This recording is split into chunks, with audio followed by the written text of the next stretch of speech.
Welcome,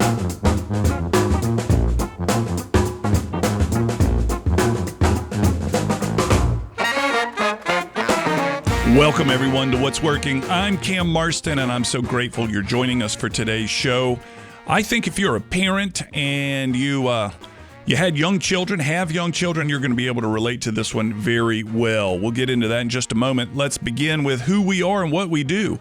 What's Working is the show focusing on workplace, workforce, and marketplace trends. Our goal is to find people who can tell stories about the workplace and the trends influencing their workplace in such a way that you and I can learn from them and adopt them for our own world, apply them to our own life, our own work, our own whatever, teams, etc. Try to make each of us a little bit better at whatever it is that we do. This is a radio show primarily. We record it as a radio show, but it is a podcast as well. And if you want to subscribe to the What's Working podcast, I encourage you to go to whatsworkingcam.com. There you'll find the links to this podcast, or you can go to your favorite podcast site right now and subscribe and give us an evaluation. Well, listen to the show first, then give us an evaluation. This show is one of the ones we've done when the schedule gets a little bit wonky. And what that means is I've already recorded the interview, and this introduction here is happening after the interview. So I can tell you, Nostradamus style, what's about to happen. I can see into the future on this one. So I opened by saying if you're a parent, you'll relate. Here's my story. I suspect many of you have something similar.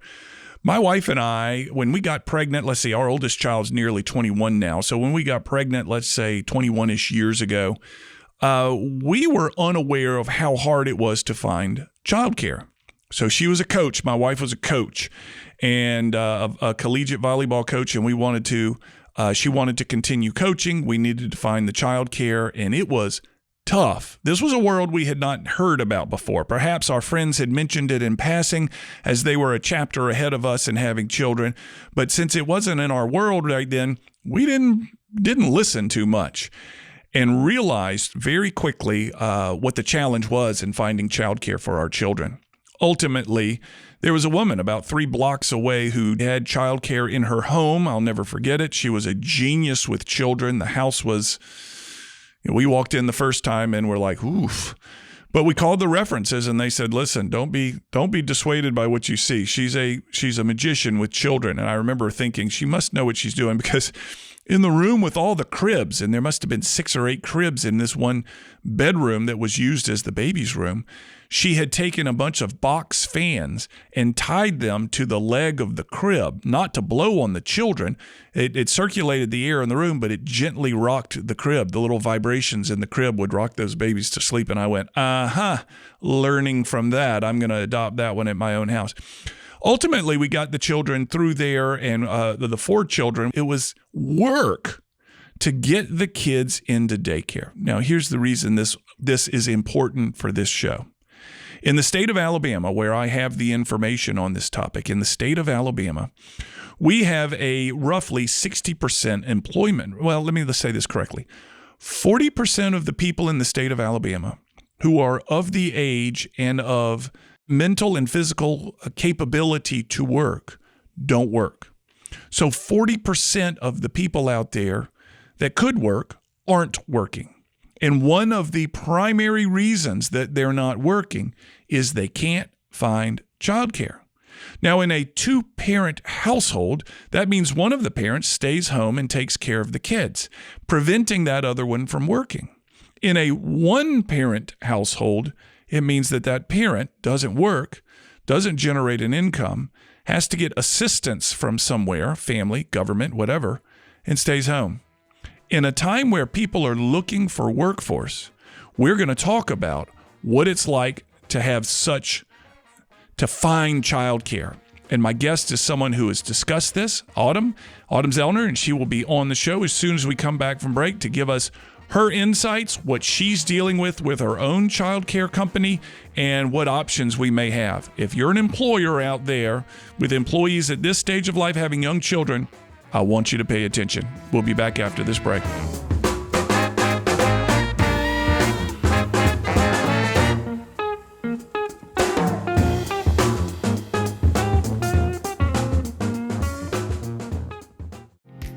This is Seth Cherniak, Vice President of Branch Development for the Jeffrey Matthews Financial Group. If you're an experienced financial advisor wanting the freedom of independence but aren't sure making that jump is right for you, we should talk. Jeffrey Matthews has developed a successful program for advisors who don't want to be 1099 contractors and don't want to pay for their own overhead. We're looking for advisors who want the freedom to run their business the way they see fit with the support that comes with a W-2 firm.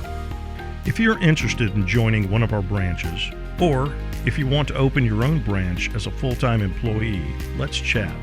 Our compensation plan is one of the most competitive among all W-2 firms, big or small. Reach out to us today at jeffreymatthews.com, connect with me, Seth Cherniak, on LinkedIn, or click the link in the podcast. Jeffrey Matthews Financial Group, member FINRA, SIPC.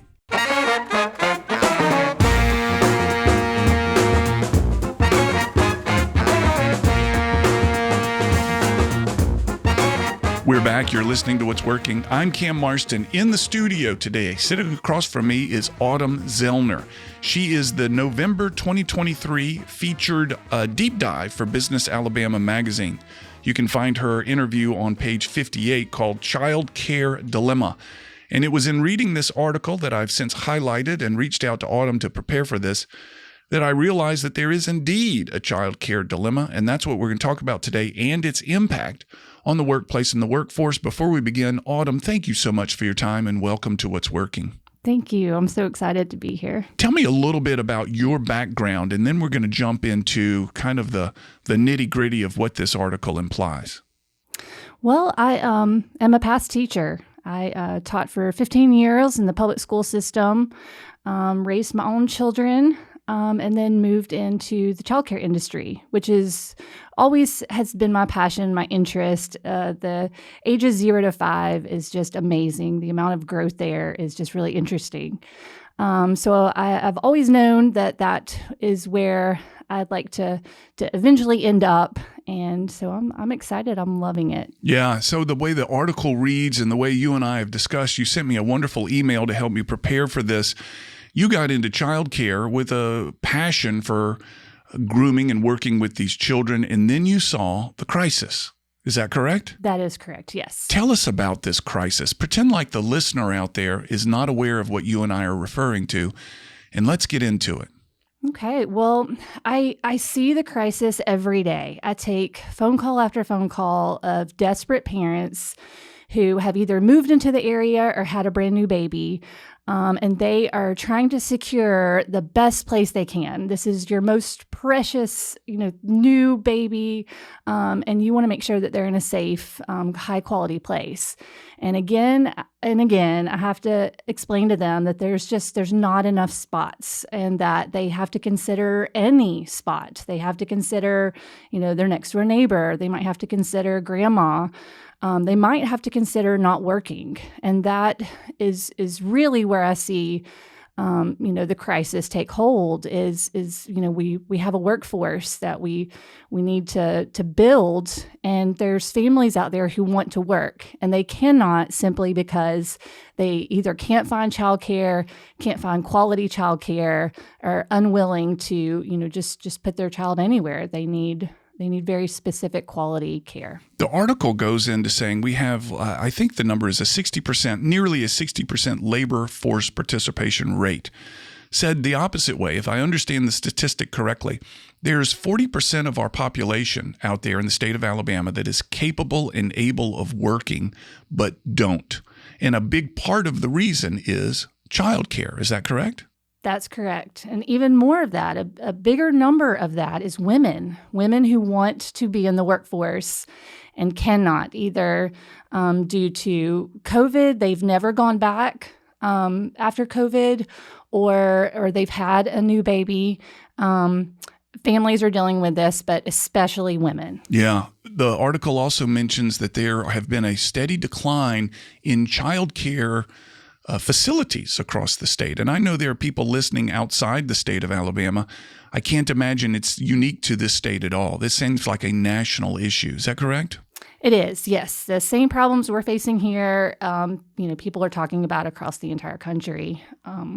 One of the numbers I like to throw out is that, for my parents listening, my staffing costs, we're a service industry, and the cost of payroll has gone up 35-40% in the last few years. And my tuition has only gone up 10% because it's difficult for parents to pay more. We have been subsidized, with a lot of grants, but those have stopped as of September of 2023. Those grants are no longer there for us. So we're about to see an increase across the country in childcare of, 20, 25, 30%. And I'm afraid of what that's going to do to the industry. Either we increase cost or they die. Is the number, let's go back to the number of child care facilities out there. They have dropped dramatically. Is it due to the cost issue, like what you've said? Yes. Is that the primary reason? That is the primary reason, yes. And then during COVID times, they were given a lifeline for a period of time, and many used it, as I'm sure you did, rightfully so, but those have dried up, as you've just said. Yes. We were able to use that, to increase the wages for our workers who are incredibly well educated and highly trained and deserving of, a living wage. We were able to use it to, make repairs to our buildings, to increase, the playground, the equipment that we can offer. We were able to do lots of really great things with those funds, but now that they've dried up, it was all short term. There's been no long-term solution. So you've got an increased demand for childcare. You sound like you take a number of calls and emails per day telling people who are excited for their relocation to South Alabama, where we're located, but you have to tell them we're not able to help you. And they're probably... You may be their first call, you may be their 10th call, but the answer is the same everywhere. We're not able to help you. Labor costs continue to go up. However, you're unable to raise the tuition in step with the new labor costs since the COVID funds dried out. It's a silly question, but give me an idea of what this is going to look like in 5 years. I predict that we see tuition rates rise dramatically, and families are going to have to make a difficult decision. Am I going to continue working and figure out how to pay this higher tuition, or am I going to stay home with my children? With that, some childcare centers are going to be unable to, they don't have the clientele that will be able to afford that higher rate in tuition. And so I predict along with that we're going to see a lot of childcare centers fail in the next few years. So the childcare, do you think, this is a silly question perhaps, is this having any impact on the birth rates? We continue to see a declining birth rate in this nation, particularly of those that are non-immigrants. In other words, those of us that have been here. The immigrant population, as I understand, has a higher birth rate than does the native population. Do you have comments on birth rates? I am really curious to see what the numbers will say over the next few years, because from my experience, what I am seeing in the daycare center on the ground right now is that there has been a baby boom. Oh, really? A COVID baby boom. We are seeing an unprecedented amount of infants and toddlers. It's the infant and toddlers that we are not able to place in classrooms. There's just way too many. Yeah. So you think all this time alone in the home during the COVID times, the net result was a baby boom? Yes. Interesting. So it's even adding pressure to a already highly pressured system without the baby boom. Exactly, yes. Yeah.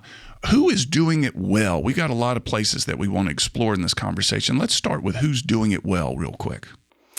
The childcare industry is run by people who, the profit margins are really small. It's not people who are interested in money. Yeah. It's people who care about children, who are fascinated by the 0 to 5 early education age range there. And so I think it really shows when you have, a group of people who care about what they do and care about doing it with high quality.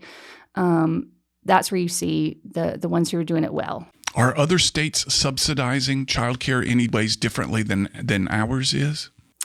Not that I know of. I think most states offer some kind of subsidy based on, income, family income. We're seeing that that's definitely in Alabama. I can't speak for other states, but it's behind the times. We've seen inflation go up. There's been a lot of change in how much things cost, but the subsidy rate has not changed. It's just very slow to move. Autmn Zellner is sitting with me. Autmn, when we come back, I'm aware of an automobile manufacturing facility in the northern part of our state who has an on-site daycare. Let's talk about that when we come back, what that opportunity creates for their employees, how it works for a recruiting and retention trend. I can only imagine that it's a very powerful option to offer. Let's talk about what you know about that when we come back from break. Prior to break, folks, I want to remind you about that podcast that I'm such a fan of from First Horizon Bank called Bucket Listening. It's about people who've chosen to live their bucket life throughout their career versus in retirement. Why not make a life of a bucket list rather than wait for the end of the career? And First Horizon Bank can help you do that. Find Bucket Listening on your favorite podcast sites. We'll be back after this break with Autmn Zellner. This is Bill Eastet. I perfected my baking recipe behind my live music stage at my little restaurant in Fairhope, Alabama. We have custom-made smokers and small batch bacon made just for you. So if you're looking for the best bacon in America that has been cured, smoked, and even serenaded by songwriters, you definitely need to try Billy's Small Batch Bacon. www.billysbacon.com.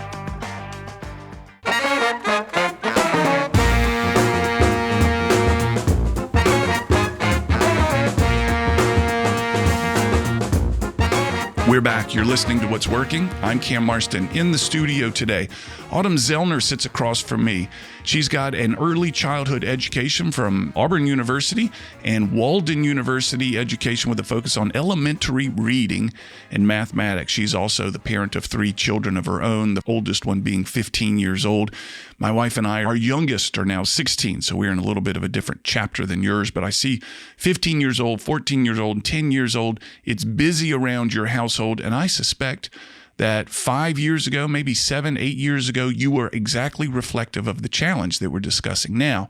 Though you had your own childcare facility, and I'm sure your children got slots there, it's busy and trying to work during those times. We talked prior to the break about the I think it's Mercedes that has an on-site childcare facility. Tell me a little bit about that and what you know about it and whether it's a good idea or not. Yes. So I think as we're looking forward to solutions on building more spots for childcare, I think some of the bigger businesses are realizing that they might utilize some space that they have. Either they have some land or they have, a couple of rooms in an existing building. When they can bring childcare on site for those parents, it creates, a union. The parents can drop their children off and know that they're being well taken care of, and the business can provide that to their employees, something that could be preventing them from working. They can provide that. Is this a growing trend? I remember reading or hearing about this a while back, and I haven't heard about it for a while until finding your article in the Business Alabama this month. Is this a growing trend of on-site childcare, or is it something that has peaked and is now receding? I think it's growing, and I think it will continue to grow. It's difficult. I've been actively trying to grow myself for a couple of years, and the cost of building, the cost of land makes it almost impossible for me to do it on my own. So this partnership with big business, to be able to bring in somebody who knows what they're doing, somebody who knows how to set up a licensed childcare facility, somebody who knows how to hire high quality, well-trained staff, somebody who knows how to manage that, bring that person in to be able to, create something on site for their workers. Just really makes a lot of sense. So if you had a room full of executives who have decision-making authority and perhaps have a room, perhaps have land, perhaps have budget ability to create something like this, what's the pitch? The pitch is obviously we're going to take care of the kids, but there's got to be another incentive for them. Or is this simply the right thing to do for a business to do? Of course, I think it's the right thing to do, but that's not a reason for a business to consider it. I think what they need to do is those executives, they need to have the conversation among themselves. How many of us here are confident with where our children are right now? And then they need to ask the people around them, the people on the ground, where are your children right now? Are you comfortable with where they are? Would it be a benefit to you to have them on site? Thinking about breastfeeding moms, that opens up, an avenue for them to be able to work and still have that bond with their child if their child is in the same building or on the site. There's a sense of security knowing your children are near you, and how many people would go back to work with that sense of security if they knew that their children were well taken care of right down the road or right down, a couple of doorways away. Doors down. Mm-hmm. Since COVID, the cry has been for more employees. We need more people. We need more people. Can't find enough of the right kind of people. The cry has been turnover is too high. We get the people and then they leave for whatever reason. They go home. They go to a different job. I'm beginning to see more and more at 40% of our state's population is simply choosing not to work, with childcare being perhaps an ingredient in that decision. It would seem to me that being able to acknowledge something like the need for childcare on site or the need for more facilities locally would generate a more loyal employee base, get people to want to work and to stay there for a while. The families that you talk to, Autmn, that are at wit's end trying to find a place for their children so that they can work, is it your sense that both of those parents need to work, or do they want to work? I am amazed at how often parents call me in crisis mode because they didn't realize this was a problem. They had no idea that they should have, started calling around the second they knew they were pregnant, that the fact that they've waited till they have, a child in their arms, that it's already too late. That seems to be the case, 90% of the time.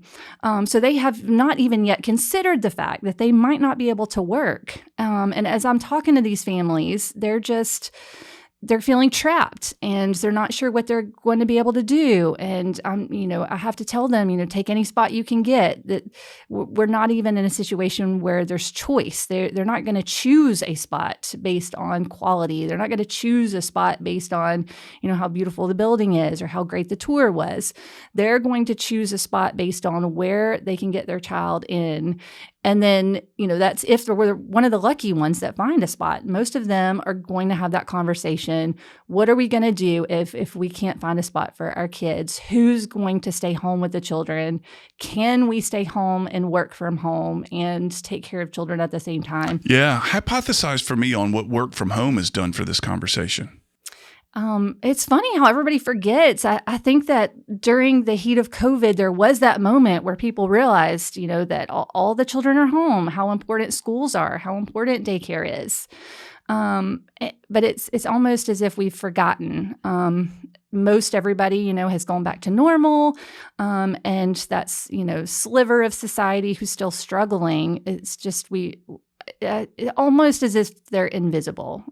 Let's talk about, I'm certain that a parent has gotten you on the phone and said, just, can you find room for one more? One more. It's just one.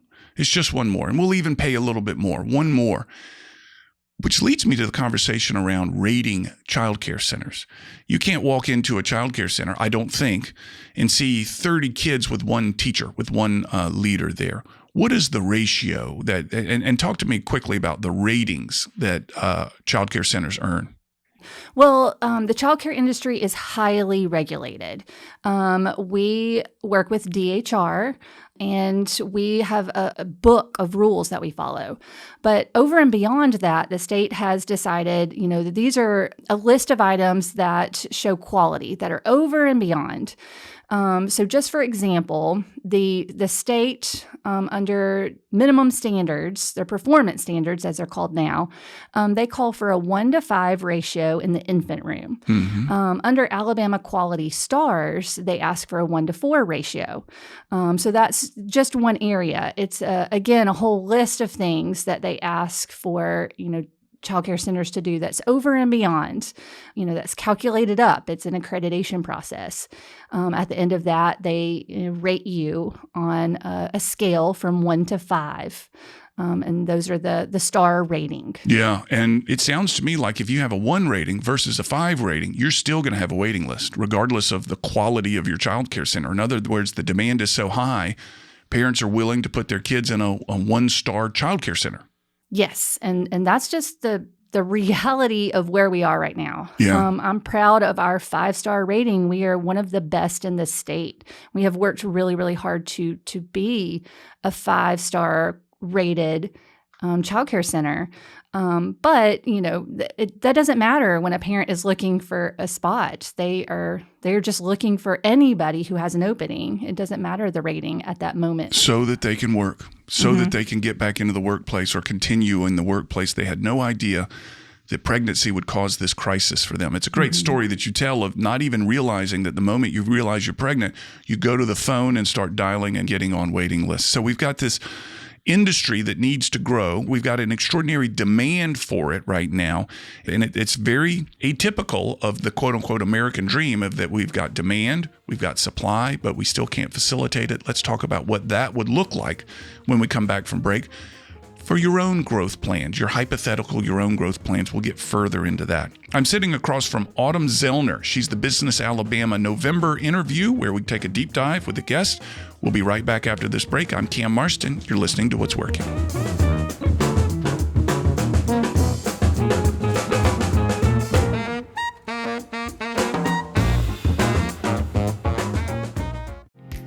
This is Seth Cherniak, Vice President of Branch Development for the Jeffrey Matthews Financial Group.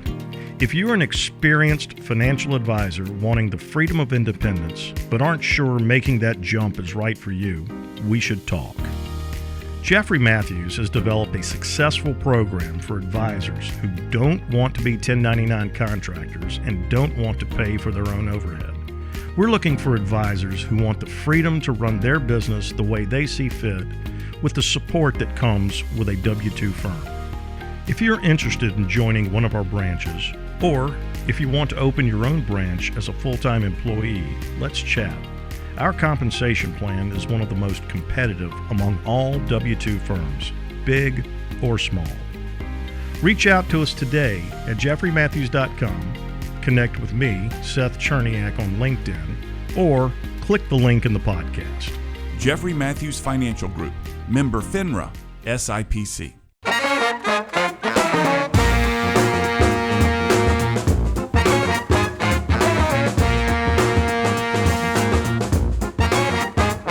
We're back. You're listening to What's Working. I'm Cam Marston. Autmn Zellner is our deep dive Business Alabama interview for the month of November. You'll find her story on page 58 of the November issue called Childcare Dilemma. It's where we get deep on one of the articles that Business Alabama has written and learn a little bit more about the people they feature and the challenge that they're facing. Autmn has suggested that she wants to grow. There's opportunity to grow. There's demand to grow. But the fees that she can charge for childcare, Autmn, are greater than what most parents can afford due to the rising labor cost of the talented staff that she finds. Autmn, wave a magic wand. Budget is no issue. What would this look like for you? What would growth look like for you? Ideally, I would love to have a couple more centers. I would love to be able to build what I've built in STARS Early Learning Academy located in Fairhope, Alabama. I would love to be able to do that in the area. There is a need. I have parents, I have a 2-year waiting list. I have parents, asking for it, and I would love to be able to, build another building, serve 100 more students, build another building, serve 100 more students. So your current facility serves 100 children, is that right? We're licensed for 87, but we serve around 70. Okay, you keep a little extra space in there then. Yes, the ratios, we have better than required ratios. And labor, building costs, rent, what else are the challenges? Is finding labor difficult, or is it paying labor that's difficult? Both. there's just, like teachers. I mean, we hear this all the time that teachers are just worth more than we could ever pay them. And I see that tenfold in the industry that I'm in. How do you find somebody who can keep their cool in the midst of 100 crying toddlers? I don't know, and it's not me. Yeah. Yeah. And that's my job, is to find that person. And I do it. I do it time and time again. And how do you decide how much that person is worth? They're worth way more I could ever pay them. Yeah. Is there, this is interesting. Is there a question that you ask your applicants or something that you look for in their behavior that determines whether they can keep their cool in a room full of 100 crying children? How do you test them on this? Everybody's going to say yes in the interview, but how do you find if they are truly that one? I learned this the hard way, that, mostly an interview is in a quiet room. It's a couple of people. You're looking at a piece of paper, looking at, training and credentials. And what I've discovered is that is useless in the industry that I'm in. That is the typical interview environment. You're right. Let's create a false environment for you and I to have a conversation. So what do you do? So I have found that, it's great to get prospective employees into the classroom. And I typically like to spend the first week having them spend half a day in every single classroom. Mm-hmm. I want to see what age groups that they, connect with. There are people in my building who love the infant room, and that's all they want to do. There are people in my building who love the toddler room. That's all that they want to do.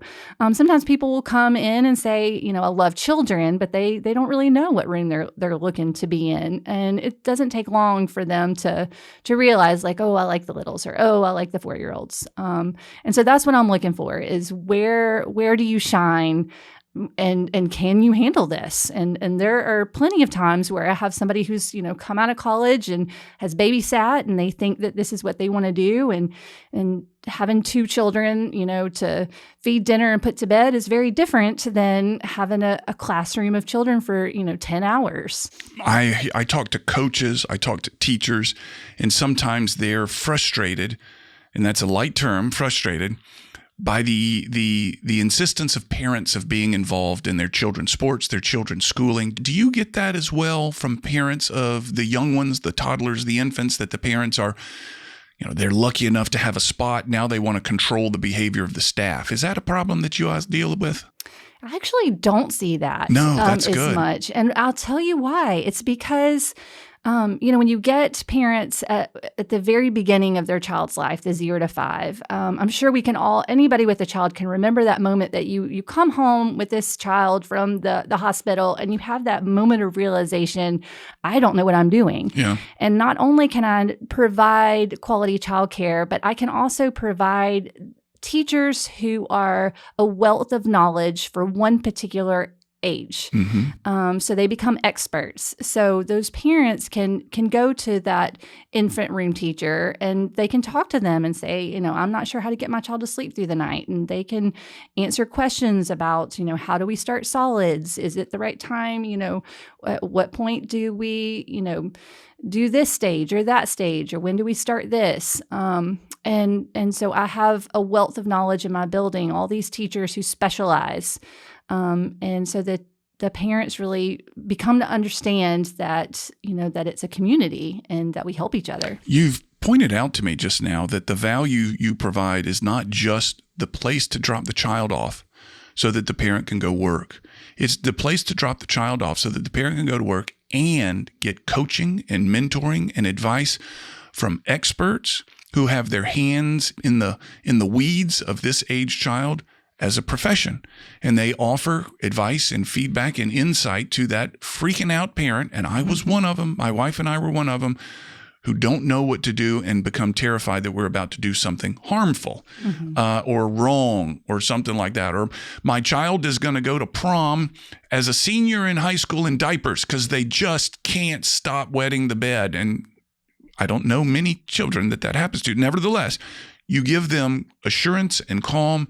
In other words, the benefit you offer is not only location, but confidence and assistance to them. And I don't know that you consider it an auxiliary benefit, but I can sure see the value of it when your parent customer looks you in the eye and says, thank you. How often does that happen?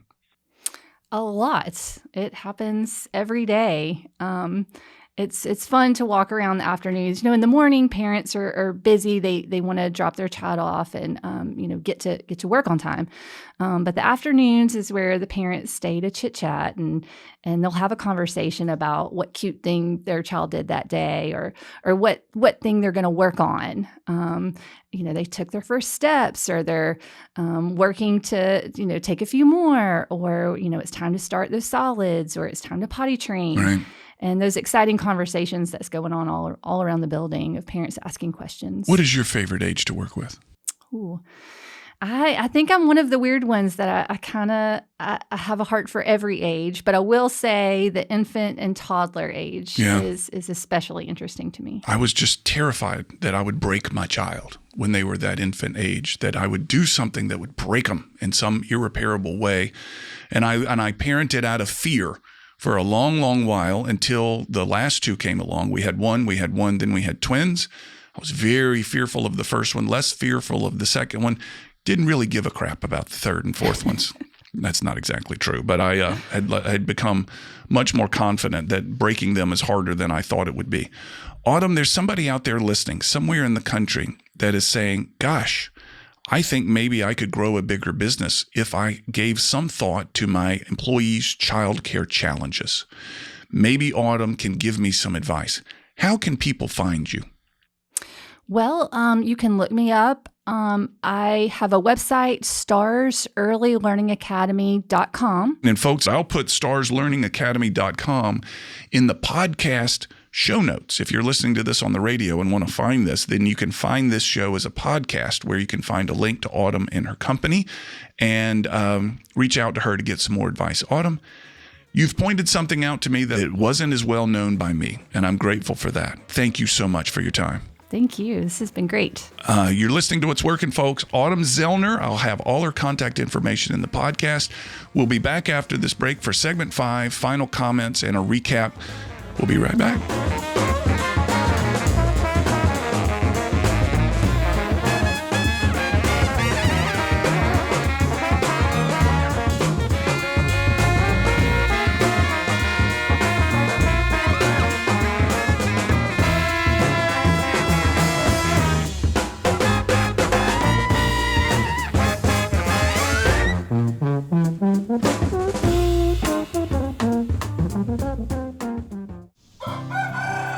I'm Joey Mason. For 4 years, my goal has been to produce the best farm-to-table products I'd ever eaten. I've done just that at our on-site USDA facility in Grand Bay, Alabama, allowing us to ship directly to your door. This is true farm-to-table. Visit us at masonhillsfarm.com to see all that we have to offer.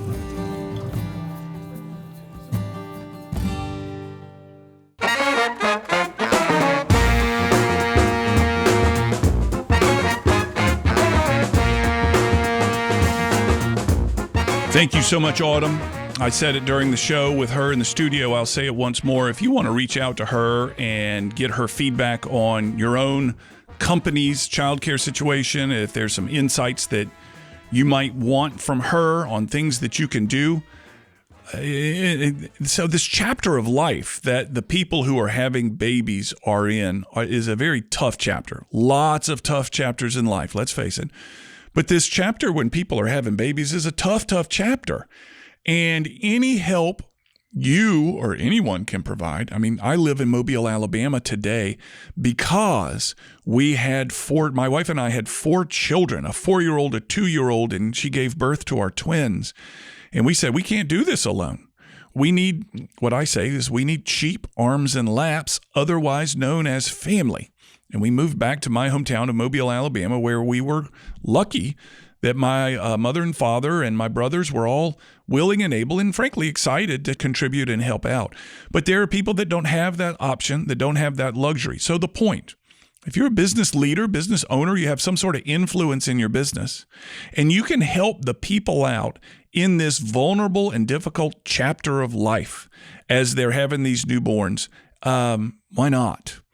And I'm not saying open up a childcare in your office, open up a childcare in your assembly plant, whatever it may be. But let's give some consideration to that. And I go back to the statistic that I mentioned a couple of times already in this show, and that is, at least in the state of Alabama, I suspect that Alabama is not unusual in this regard, but only 60% of the people who are capable of working in this state are working. 40% are not.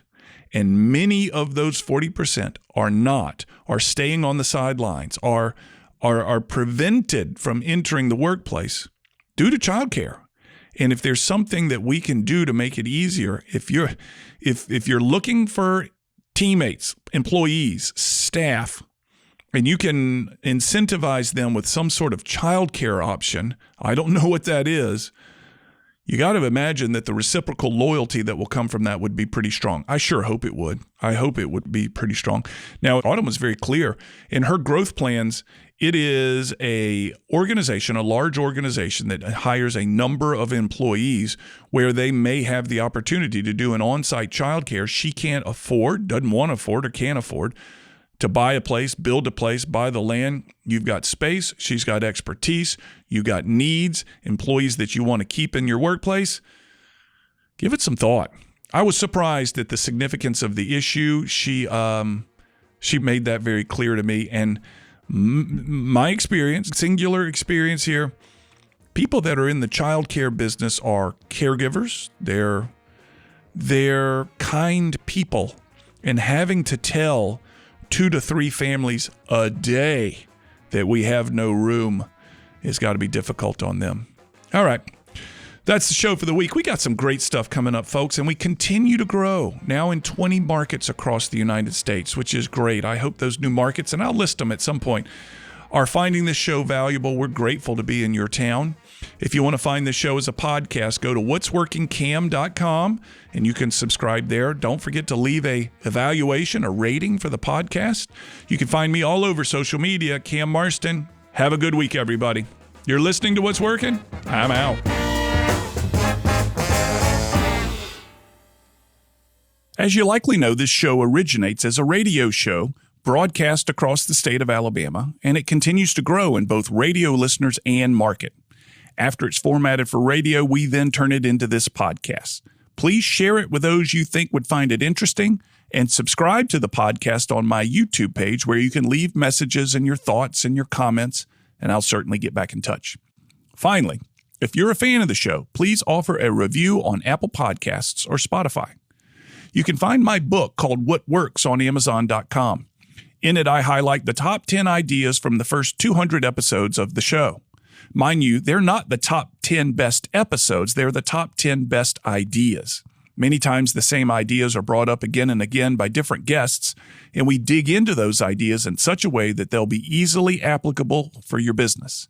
Simply go to Amazon and enter my name, and you'll find What Works as well as my other books. Chapter titles include How to Find a Niche, Innovation, Building Teams, and so forth. To learn more about the workshops and seminars I offer, go to cammarston.com. There you can view clips of my work, view workshop titles, view my reviews, case studies, customer lists. It's all there.